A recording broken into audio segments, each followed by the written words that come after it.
name is Shadi Taharan. I'm a community health worker with Mental Health Partners, focusing on getting teens and young adults better access to mental health and just how to have more mental health on their own. And today we're going to be in our first part of how to navigate having mental health conversations with your teens as parents and caregivers. And to begin this presentation, I really just want to discuss what exactly mental health is so that throughout the presentation, when I keep referring to mental health, we all have a general understanding of what exactly I'm speaking to. And the definition I have here before me is that mental health includes our emotional, psychological, and social well-being. It affects the way we think, feel, and how we act when we face life. It can also help determine how we handle stress, relate to others, and how we make decisions. And mental health is important in all stages of our lives, from childhood and adolescence to adulthood and old age. And I think oftentimes as a society, when we think about or discuss mental health, oftentimes we're thinking of mental illnesses or mental disorders, but mental health is something that everybody has the same way we all have physical health. And the same way that we take care of our physical health through exercise, eating healthy, visiting a doctor, we'd also want to take care of our mental health as well. And so now that we've discussed a little bit about what mental health is, I want to talk about what happens when we neglect our mental health. And neglecting mental health may result in a mental disability or mental illness. While not always the case, this is a possibility of happening. And this is something that could disrupt our day-to-day lives and how we go through daily activities.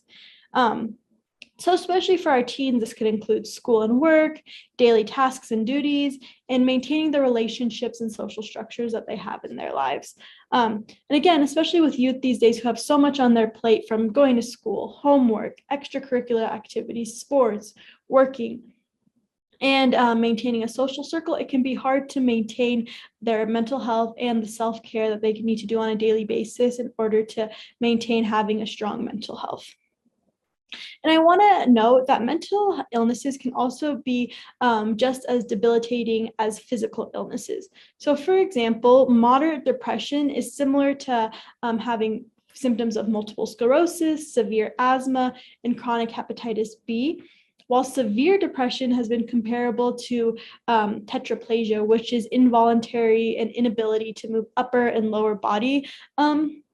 And so it's just important to note that these mental illnesses can also present themselves in physical ways too, and should be treated as physical symptoms. And I think a reason that we find it difficult for teens to be able to address their mental health needs and receive proper mental health care is that there's often a lot of stigma associated with getting that support in the mental health world. So there are two main types of stigma associated with mental health.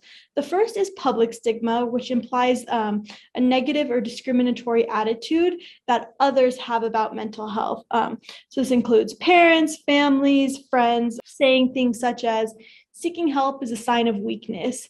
The laundry is washed at home and you have a roof over your head, so you should just be grateful that you have those things. It's just a bad day, not a bad life. Or mental health is just for the crazy people. Or you have to be strong enough to be able to just move on from your emotions. And these are all things that create that public stigma and cause teens not to reach out to others for help. The second type of stigma is self-stigma, which refers to a negative attitude, including internalized shame that people with mental illnesses have about their own conditions.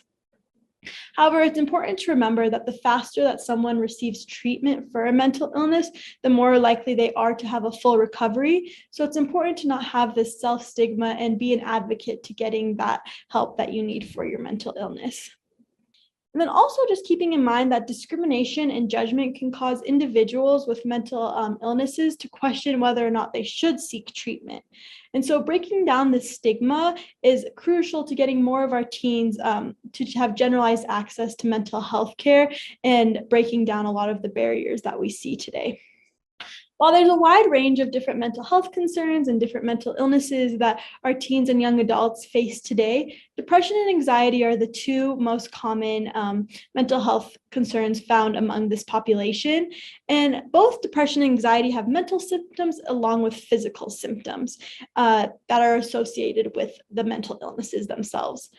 And while this list I'm about to share with you is not a comprehensive list, these are just some of the most common and most frequently seen symptoms to look out for among depression and anxiety.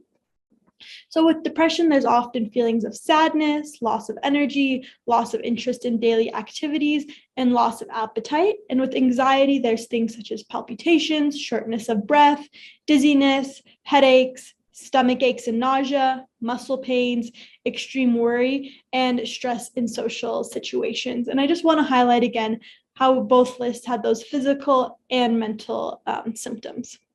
And it's important to remember that each person's body is different, and your thoughts, feelings, and emotions can present themselves in different ways. So for somebody, depression may look like extreme thoughts of sadness, worry, and despair.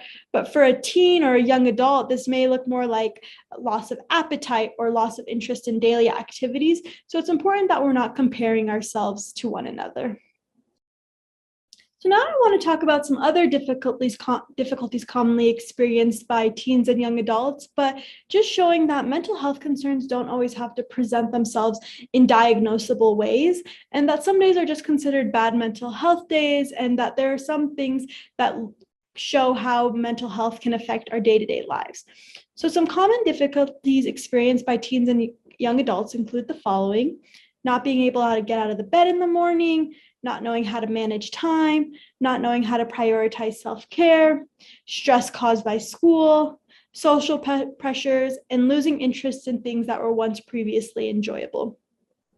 And however, please keep in mind that if your teen or young adult is doing one or some of these things, that does not mean that they have a mental illness, but just noticing the frequency of these events and how often they're occurring can help with getting your teen care if they so need it. The next thing I want to discuss is just the predominance of a variety of different mental health disorders and behavioral actions. And the reason I want to highlight this information is just to show the normalcy of mental health concerns among the adolescent population, to assure you that your teen is not alone. So for example, 32% of teens experience an anxiety disorder, and an even higher percentage will experience some kinds of feelings of anxiety without being diagnosed with a mental illness. And being able to normalize these disorders, feelings, thoughts, and emotions allows your teen to seek the care and guidance that they are needing and feeling more comfortable for reaching out for help. All right, everyone, thank you for watching this first segment of our Navigating Mental Health Conversations with Teens and Young Adults. We look forward to seeing you guys for the remainder of our videos in this series. Please don't forget to like, subscribe to our YouTube channel, and comment down below. Thank you. Bye.